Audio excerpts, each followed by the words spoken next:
So I've been quiet about this whole free agent Eagles life, and so I've been really quiet actually. And I just want to talk about what's been going on and what the Eagles are and aren't doing. So a couple things from the first couple days. Obviously, we go out, we sign Malik Jackson from Jacksonville. I'm very excited about that. I do like him a lot. It seems like it's going to solidify our line more. I do like it. I like it a lot.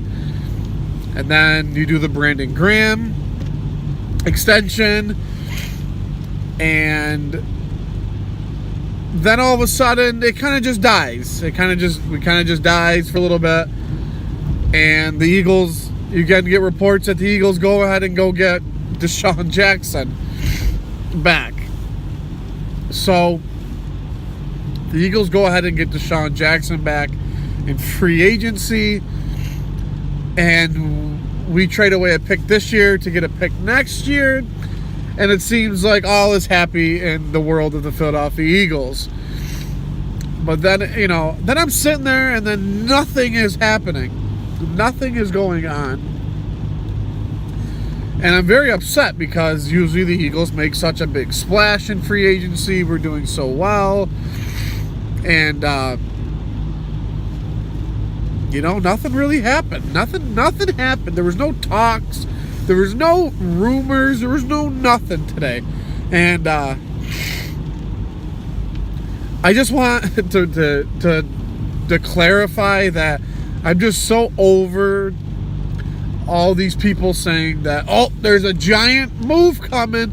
This giant move by the Eagles is coming. Don't worry, they're just waiting. They're waiting for a giant move to happen. I just don't think it's going to happen this year. I just don't think that there's going to be any moves, any ginormous, crazy moves that happen this year. And I think the Eagles are pretty much done, in my opinion. I mean, I don't see us doing anything insane. I mean, look on the offensive side of the ball, you're done.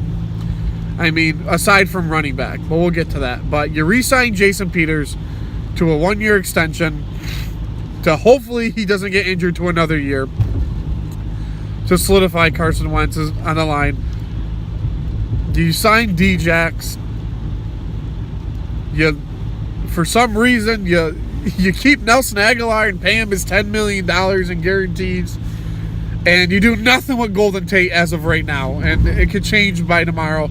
But as of right now, you're not doing anything with Golden Tate. And you're kind of just, that's it. And you're not looking at, but you put a second-round tender on Nate Sutfield. That's fine.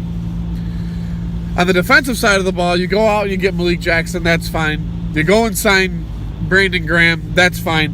But you let go of Michael Bennett to a team that every Philadelphia fan hates, and pretty much every team hates, and every fan hates.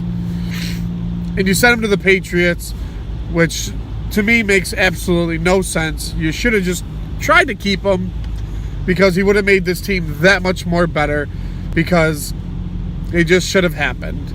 I don't care if he would have wanted more money. You could have tried to do something, but now all of a sudden we have to worry about Ronald Darby, who's gone. He's good as gone.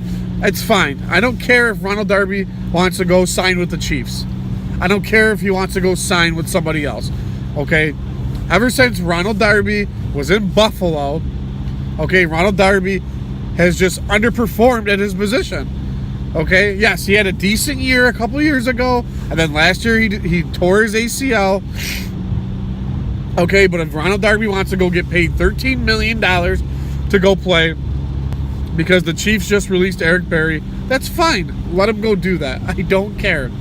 Okay, I'm not paying Ronald Darby $12 to $13 million a year, especially when we have Avonte Maddox, Cravon LeBlanc, Jalen Mills coming back, Sidney Jones, That's fine. We don't need Ronald Darby. We really don't. Unless we're getting him for dirt cheap, I don't want Ronald Darby back. I'll be honest with you. If that's the case, we should have kept Leotis McKelvin when we had him all those years ago. It should have just, it doesn't make any sense. The Eagles suck when it comes to free agent corners. It's always been like that when it comes to corners. They always suck with them. It is what it is. Okay. We have no linebackers. By Jordan Hicks, one of the most dangerous guys on the defense. Bye. See you later. Goes and signs with Arizona. We have Nigel Bradham and Kamu Grugier. It doesn't make any sense to me. The Eagles have no money to work with. They have no money to play with because this is what we do. Because we like to just make these crazy moves during the regular season and during other off seasons. We have no money to play with to do nothing. Okay, we just signed Bradham to his $40 million deal last year. I don't know. I have no idea. So now, the big question is, what do the Eagles do at the running back position? Okay, right now, these are your running backs. Darren Sproles, who's 178 years old, who still has it. I love Sproles. He still got it at 100 years old, okay? Jay Ajayi, who essentially doesn't have a knee to stand on, okay? Wendell Smallwood, who I've hated ever since he's been on the team, okay? Josh Adams, who came out last year and played an okay role in the Eagles offense, okay? Ward and Corey Clement, who also was hurt. So what do the Eagles do? Not only do you not go after Le'Veon Bell, which I didn't want to go after Le'Veon Bell anyway because I wasn't paying him that kind of money, and neither should have the Eagles. Okay, but the one guy I wanted, in Tevin Coleman, the Eagles don't go and get him. Instead, goes to the San Francisco 49ers for $10 million a year.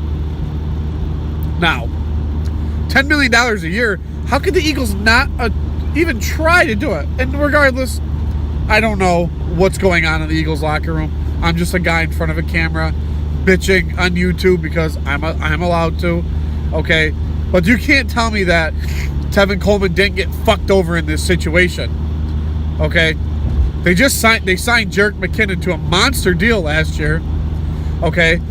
They said, oh, well, his knees are screwed over because he blew his ACL, so we might as well just screw over this guy who's been screwed over his whole time in Atlanta because of Devontae Freeman, who Tevin Coleman has done nothing but be productive for his team.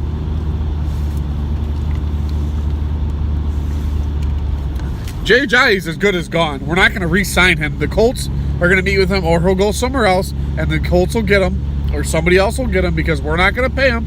And quite frankly, we don't need to pay him. I don't want to pay a guy that has a blown ACL and bone on another. Excuse me. Okay, I don't want a guy like don't stop talking about the Jordan Howard trade because it's not going to happen. What's the point of having Jordan Howard if we're just going to let him go next year? Okay, you might as well go into the draft, get your Josh Jacobs, get your Darrell Henderson, your Miles Sanders, go get a guy like that, and then just let a guy like Wendell Smallwood, Corey Clement take the blunt of the year, and that's it. Don't go and get TJ Yeldon. Don't go and get Spencer Ware. Don't go and get those guys. It's as simple as that. But hey, what do I know? I'm just a guy in front of a camera.